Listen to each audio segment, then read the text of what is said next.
My guest on Face to Face today, his real name is Kwame Amatafe Chikata. That may mean nothing to you, except maybe the Chikata at the end, but that's not what we are focusing on.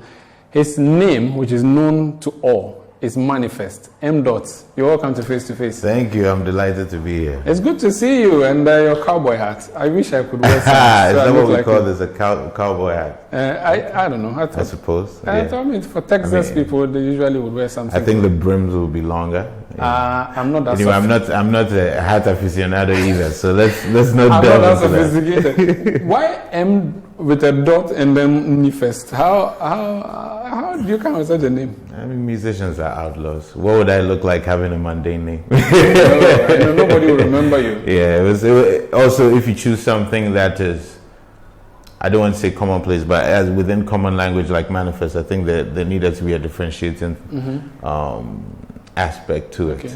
Okay. And you have to do it in a cool way. You can't put dash, you can't put apostrophe. The to the works. Sounds good. Sounds good.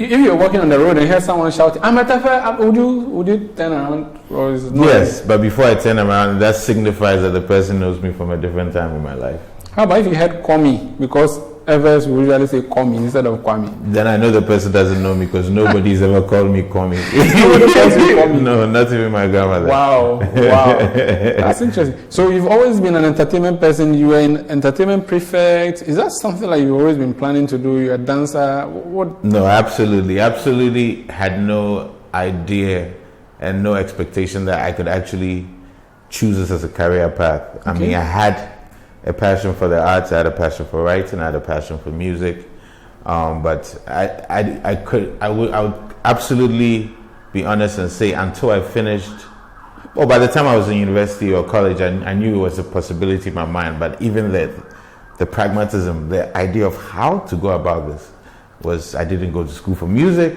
it was never there. So I think somewhere along the line, what happened was that I took a leap of faith to embrace what would then you would look at as a higher calling, but it's something that I absolutely was not prepared for growing up.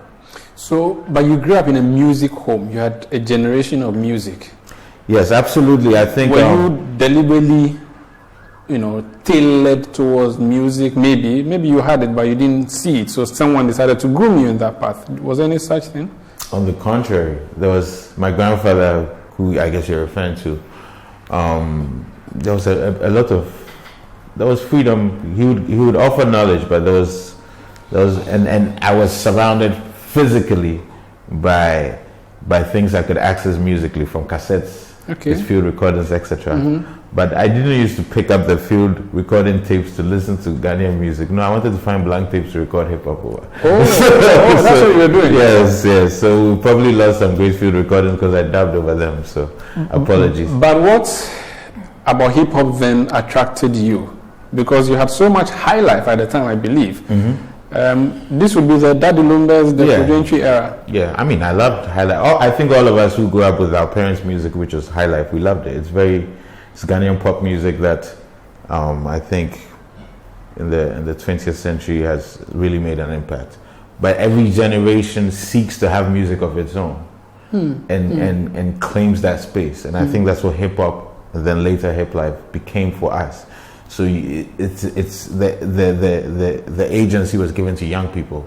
Hip hop has always been dominated as a youthful voice. So as a younger person, the relation, if you think about some of the early hip hop groups growing up at that time, Crisscross, they were kids. The greats that we know, Nas put out his first major album at 19. So I think in a sense of accessibility, music that speaks the thoughts of the youth, no matter how foreign, would be more alluring. But I love music as a whole, so it wasn't just restricted to loving hip hop. But do you remember which of the hip hop artists maybe drew you into the culture more?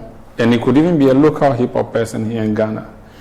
Yeah, I think the closest we had to hip hop was Reggie Rockstone, wasn't it? But I think we started even listening before that, and there was also things happening at Children's Park where.